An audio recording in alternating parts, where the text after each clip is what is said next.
Okay, so today we are in my shed, and my intention is to test a lot of old electronics. So that box is full of old motherboards and stuff, and yes, I'm aware that is not the best way to store them. That's why we're testing them. We're going to make sure they're fully functional before trying to send them out. And I'm going to try and pack them up into something that's a little bit better than that box. Um, and then we've got all this stuff, which I think most of this isn't going to get sold, but maybe some of it will. Um, my goal in the long run is to kind of free myself up and just make a little bit of money, maybe pay off some stuff.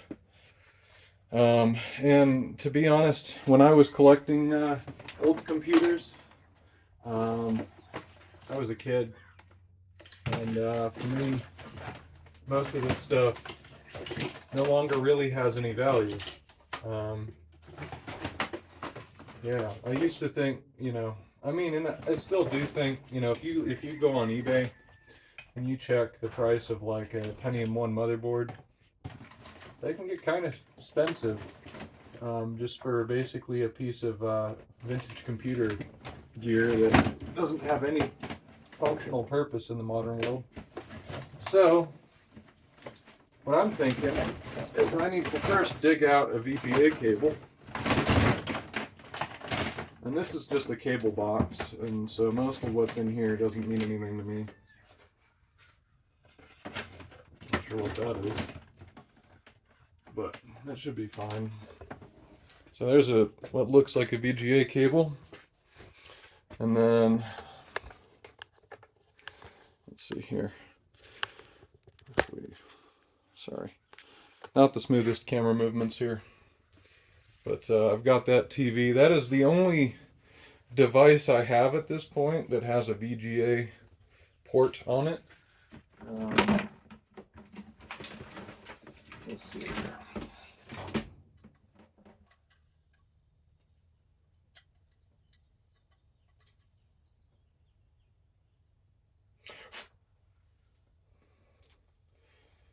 Is this actually a VGA cable, or is it something else?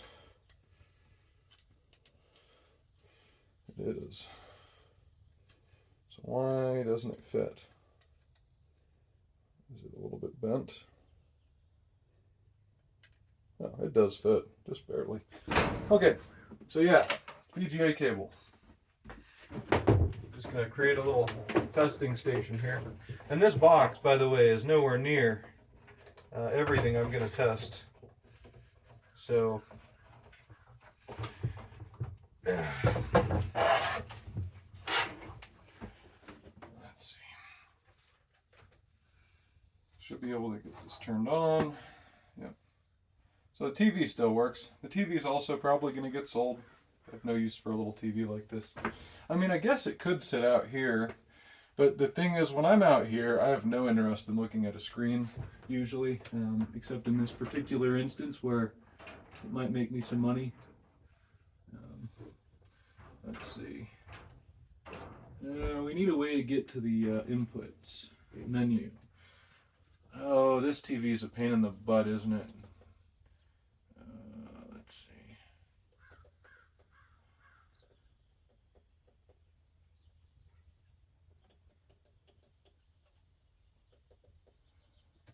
How do I get to the...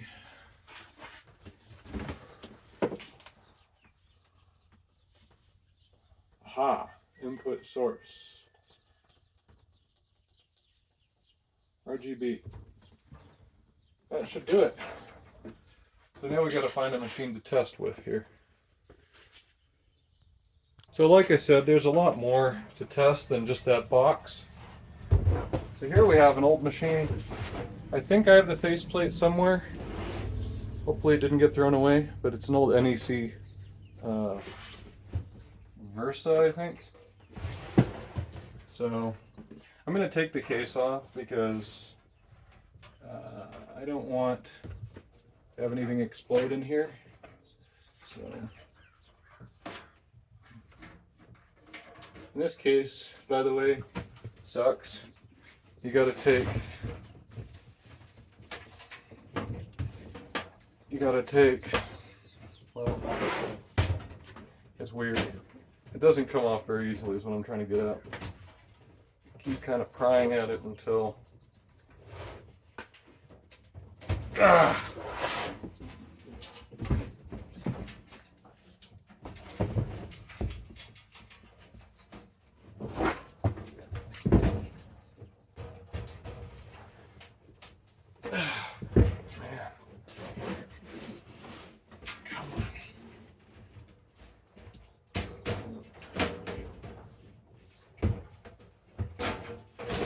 There we go. It like latches into it's any sleeve, man. They always did stuff like this. So I mean, I don't really see anything that's gonna catch on fire right off the bat. I see a couple spider nests in there, but you know what? I'm willing to test this and see what happens. So of course, to do that, we need one more cable.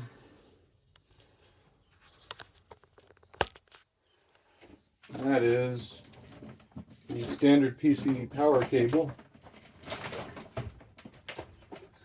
We should have one of those just kind of in here. Yep, there's one. Standard PC power cable. Hopefully that's pretty much all the cables that we really need in this testing environment. Might get a sound cable just for the sake of why not, but I guess there's a couple sound cards I got to test.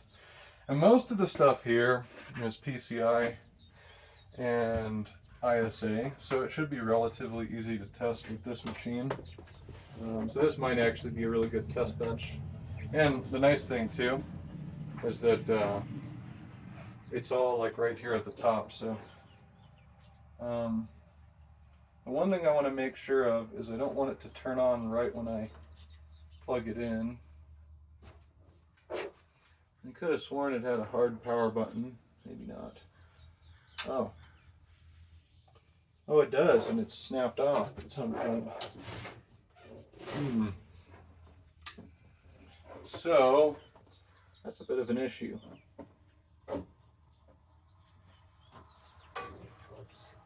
So, like, what am I supposed to do with that?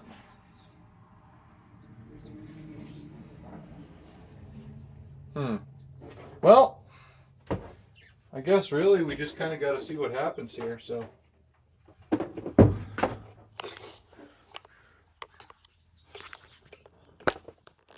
So yeah, I don't know if you can tell here, but the cards actually slot in from the top, which normally was kind of a pain, but in this particular environment might be really helpful.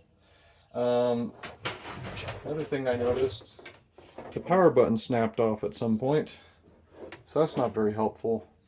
And I have no idea if we'll actually be able to get this thing to power on. If not, we'll have to figure something else out. So, so I'm gonna move this somewhere where I can easily switch it off, and we're gonna do what's called a flame test here. We're gonna see if we get a picture on the screen and if fire starts coming out of the machine.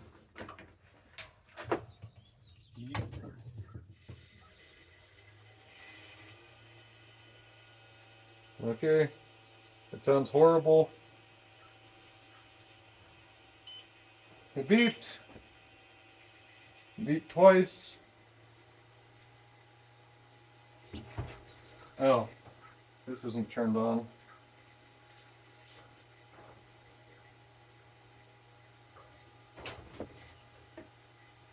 No fire, but also, oh, probably should plug in the display cable as well.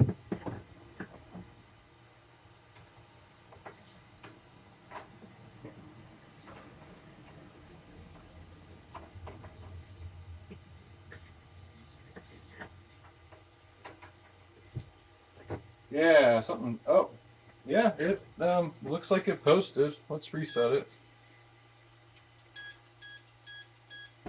So there's another problem here, and that's that I don't actually have a PS2 keyboard for this. So, I may have to go figure that out. That might be a bit of a challenge. But yeah, it does say OS load in progress, blah blah blah. Let's see if I can move it closer. Okay, so there you can kind of see it. It tried to boot, but there's no hard drive plugged in. But that's not really a major issue. So one thing we could do, I suppose, is plug in a hard drive and see what happens there. Alright, so the best option I can come up with is this. Because that's apparently the only keyboard that I have that's still in one piece. So thankfully this machine does have USB ports. So maybe it'll work. I don't know. I don't know.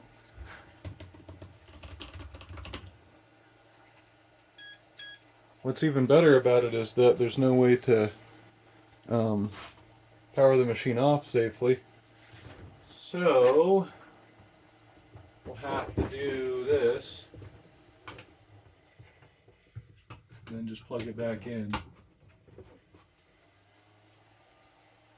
There we go. Keyboard not detected. So I don't know if it's gonna really do anything. However, this is a good testing bed. It doesn't understand our keyboard, but we can still use its components. And we do have quite a few motherboards in here that we could test as well. So, but we do know now that this machine at least functions. So I'm going to set this one aside and focus on, let's see. So I've got quite a few motherboards here, and those are kind of the main thing here. Problem is that I don't really have a means of testing anything beyond if it posts, if it's like a motherboard with just an AT connector. But there's one of the motherboards.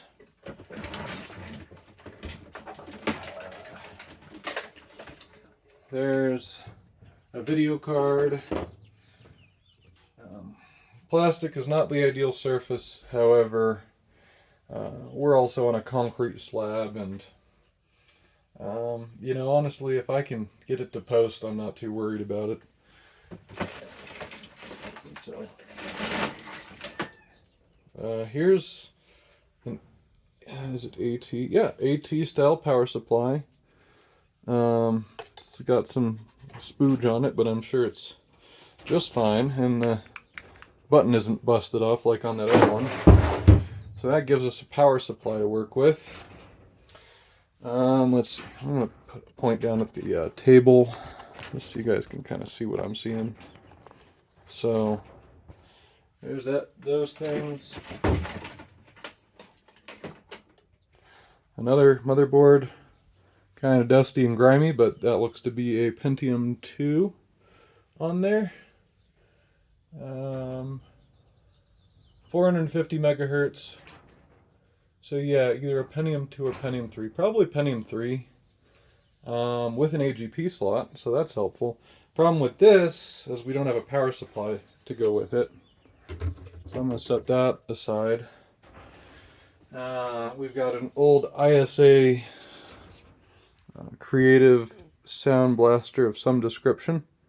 Probably Sound Blaster Pro from what I remember. Or 16 maybe. Oh, actually it says right on there, Sound Blaster Pro 2. Come on, focus. Sound Blaster Pro 2. So that's a sound card. It exists. I got this old Model F keyboard with no cable. That's not particularly interesting at the moment. I've got a Socket 7 motherboard with probably a Pentium 1, maybe a Cyrex chip on it. That's something. It's got a little stick of RAM there as well. Let's see. We've got a Pentium 1. I believe this was a 133 megahertz board, but it's a Dell. I believe this is a cache. Um, yeah, this is an okay board. It's got built-in S3 Trident 64V plus graphics, so not a total piece of junk. It does not have USB, but not a bad board. Might be usable. Some of these I think I'm just going to test, and you know, as long as they post, say that's enough testing, and maybe unbend some of the pins. Some of the pins look horrendously bent. This is a slot 1 board. Unknown vintage. It's got AGP, so it's probably a penny. I mean, it's probably a penny. Well, it would probably run any chip. I'm trying to think here. What year are you? Doesn't say anywhere. AMD chipset, 1999. So probably Pentium 3, right? Or Pentium 3 2000. I don't know. Anyway, this old guy, which this was a A68, and so it's an AMD 5200 EPU base board. Not especially powerful, but it was a good, I think I used this as a media server or something at some point. I don't remember exactly, but it worked for that purpose. It's just a mini ITX board. A long time ago, that was, so at some point in my life, I had, I think, a Pentium 3, and I was just desperate to get something a little bit more powerful that could run like more modern software and stuff. So I upgraded to this, and I was disappointed. I mean, it actually did okay, but back then, you know, I was kind of young, so I wanted to play games on it, and man, it was worthless for gaming. And honestly, nowadays, it's kind of not that great for anything in general. There's a little bit of rust on this, but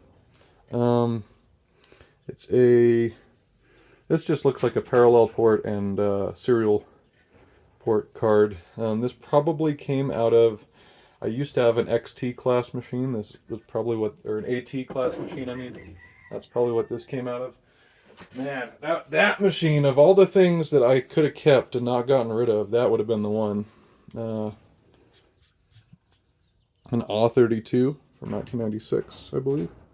CT4380 is the model number. So another creative sound card. I did know my stuff, and I knew to collect creative sound cards. All kinds of RAM in a bag so old that it has deteriorated.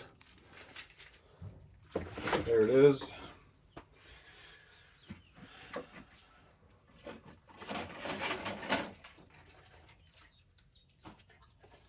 This looks like a power supply, so I'm going to be kind of careful with it. It's got a big old capacitor on it.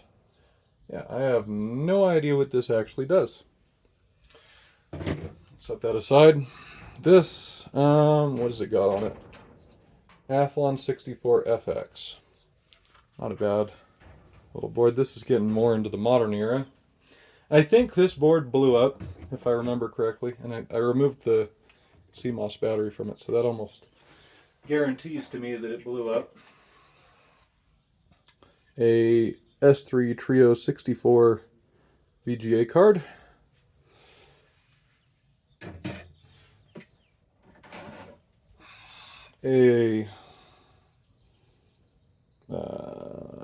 I'm gonna guess this was a X1300 card. AGP, so we'll need an AGP rig to test these on. A 10 megabit parallel tasking Ethernet card by 3Com. This is probably 10 megabit half duplex. It's got, you see the coaxial network connector there. Old school. We got an Audigy 2. I used this type of card well into like the days where I had quad cores and stuff, because it was just a really nice card, and then drivers started to kind of suck for it. Obviously needs a little cleaning up, but probably still works, and really nice card. if I could find drivers for it. And if it didn't cause the machine to blue screen because of the drivers. This, I know what this is. This is a 386SX board. 386SX25 from 1990. Chip says made by Headland Technology. I think it had 8 or 16 megs of RAM in it. Kind of beefy for that era of computing. I think I got Windows 95 to run on this. Could be lying. I don't remember. It ran like crap, but it ran, if I remember correctly. This. I don't remember what this is. Probably a Pentium 3 or Celeron. It's buried under this heatsink. I don't want to pop that heatsink off yet. And thankfully, of course, this included its little board. So if someone were to buy this motherboard and try to reverse engineer the setup, they could do so because the wiring still exists. So you could reverse engineer how this is wired and then figure out how to wire a new connector on, or honestly just play with it until you get something to work. It looks like all the connections are on one big line along the bottom there. You see there's the other row of connectors. So anyway, another motherboard.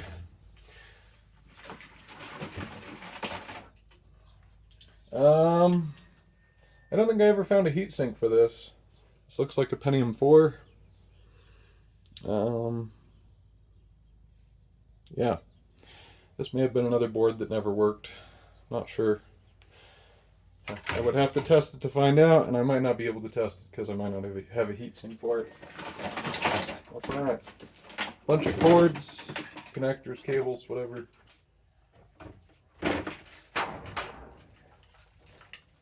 I'll just set all this stuff aside because it's not really that important for this thing that we're doing.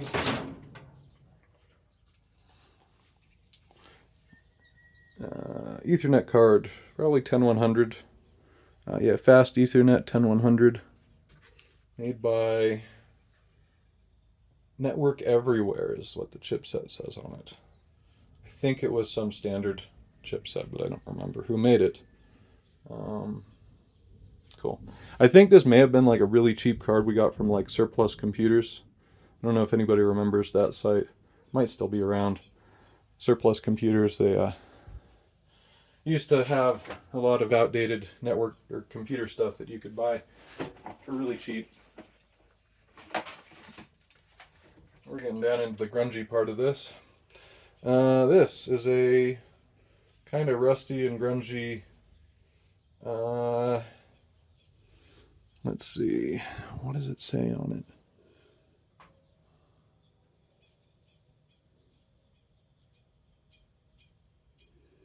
K5-400. I think this one, the BIOS would default to it being overclocked to 600 megahertz for some reason, or 500. Never had any issues with this one. I think this used to be one of my retro gaming setups. Yeah, another socket 7. A DVD writer might be useful for testing. Oh, it's SATA. Yeah, it's not that useful. Not for this anyway. Oh, it's actually Blu-ray. This is a Blu-ray drive. Remember when people bought optical media for stuff? Wasn't that long ago. Okay, this USB card. I remember this. So when I turned this on a machine, it wouldn't post, and then it blew up. This might not be even something I want to test.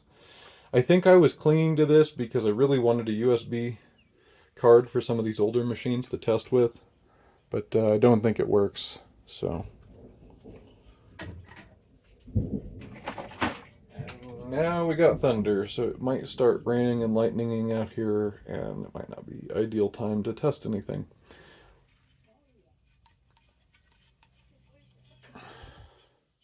We got an Ensoniq sound card. I think these were Sound Blaster compatible, if I recall correctly.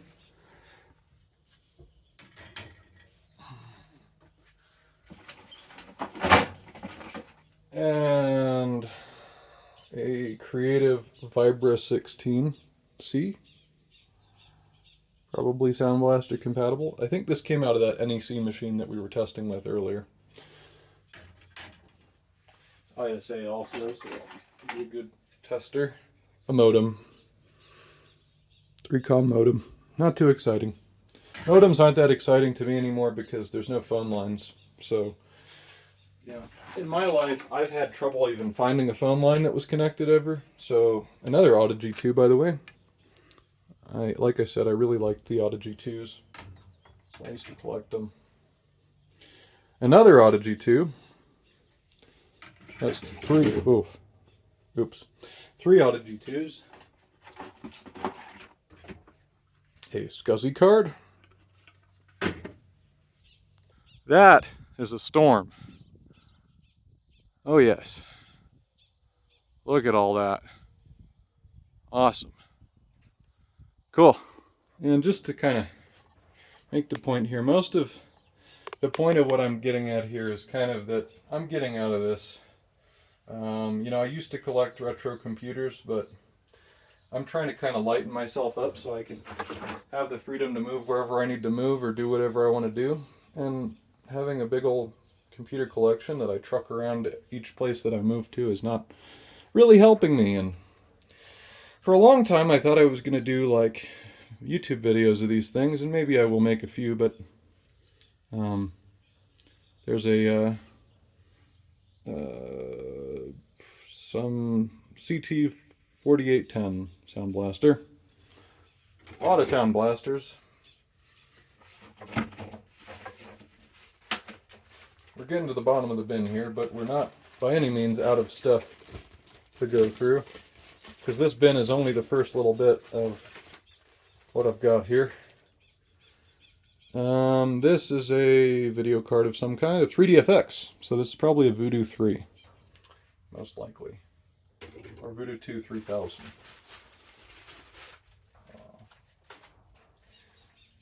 3D Rage Pro 2X AGP by AMD.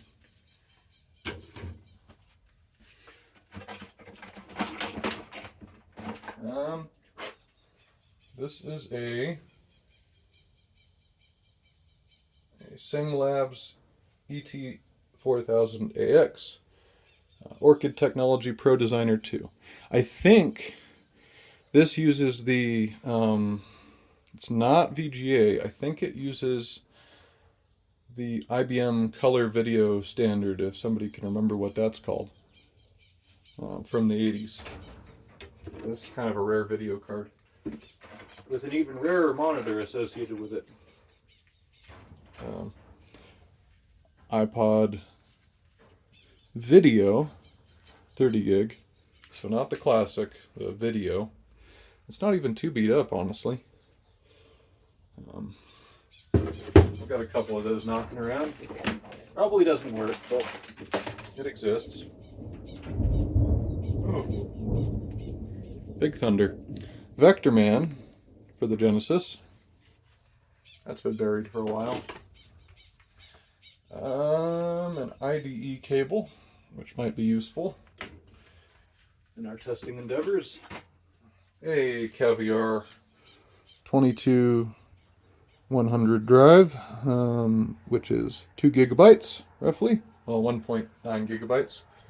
Well, just over 2 gigabytes. Bunch of RAM. A lot of RAM buried in this box. This is a joystick card. ISA joystick card.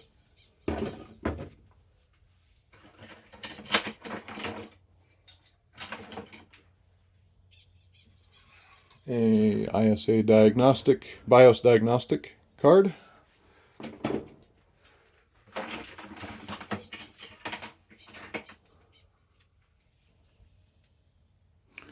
A Core 2 Duo 2.13 gigahertz. I can't read the rest of it. But there it is. Some RD RAM, it looks like. PC2 4200. DDR2 maybe? Oh, you know what this is? This is ECC RAM. This is a DDR2 ECC for a server or workstation. We got 32 megabytes of PC100 RAM and 512 megabytes of DDR. Nice. A lot of RAM. We got Macintosh Basics and System Editions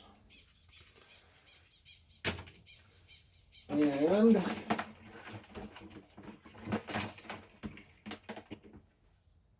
2 gigabytes of DDR3, I believe. Laptop RAM. And a VGA cable with a DVI adapter, which is pretty useful. And that's pretty much the bottom of the bin. Other than a lot of just dust and crud. There's an old laptop Wi-Fi adapter here. And a USB Wi-Fi adapter. It's seen better days.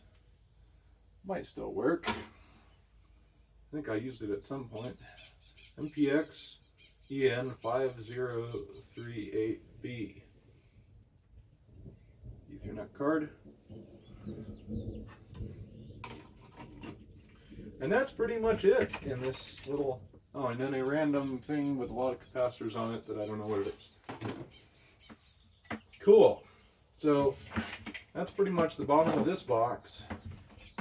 And what's really messed up is that that's nowhere near all the stuff. Oh, and also this little speaker in a bag, which actually might be really useful for sound testing. So that's this entire bin. There's a lot of stuff here. As you can see, it's just kind of piled up, and that's nowhere near all of it. So I've also got some machines stacked up, and I'm gonna have to go get those and bring those out here as well. Well, yeah, I'm gonna do that. Here's a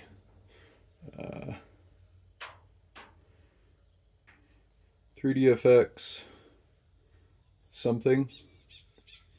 I'm not sure exactly what card it is, but it's I think it's a Voodoo 3 2000 or something like that, or Voodoo 2 3000. ATI Radeon X 1300 Pro. Right there. I don't even know where to start with testing all this. A Sony Vaio slim top PC designed for Windows ME with a Pentium 3, I think 800 megahertz, and a very forcibly upgraded DVD drive because the original didn't work.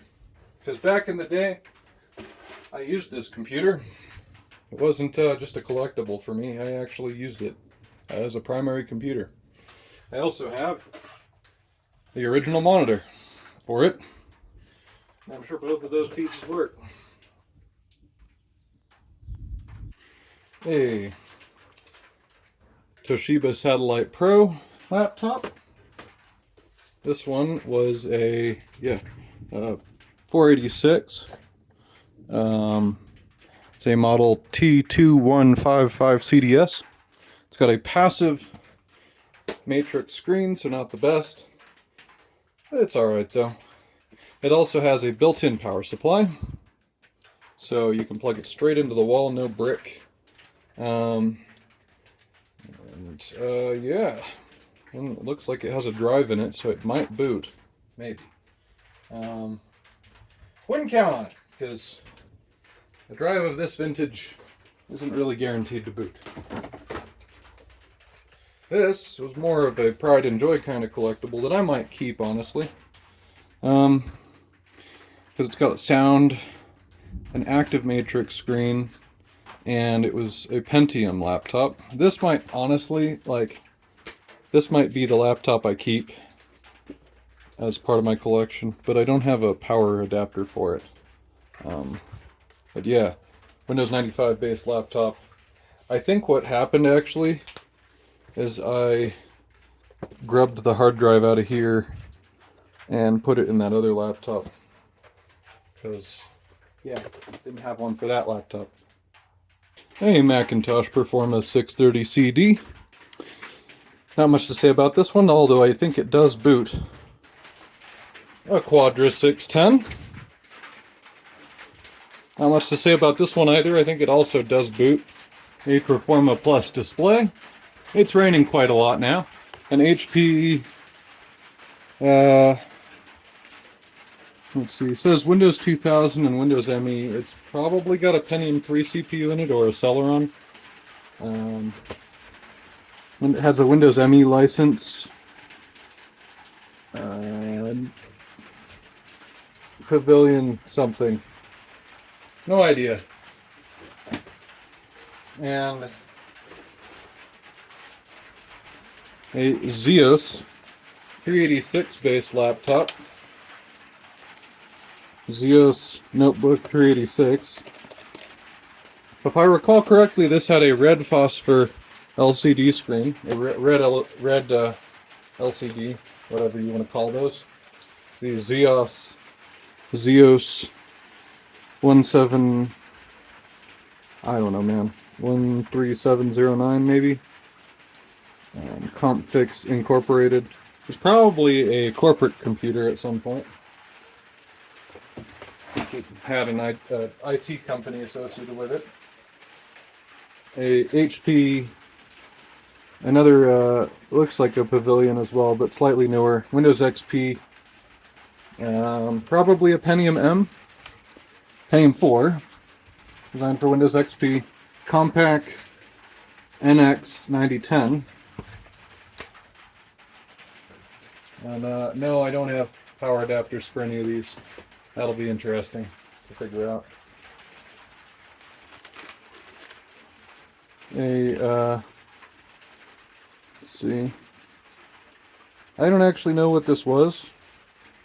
512 megabyte, I want to say X300, Radeon X300, with no backplate, for testing. NVIDIA GeForce 8800 GT. I did test this and it does work.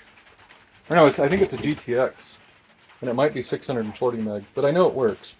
A Samsung Chromebook 500C, outdated little Chromebook. I think I installed Manjaro on this. And a ThinkPad 11E, so an 11-inch netbook with its back cover taken off and no RAM or hard drive. Totally fixable, just, yeah, that's its current state. So, that is basically, now let me point the camera at my face. You don't need to see my face.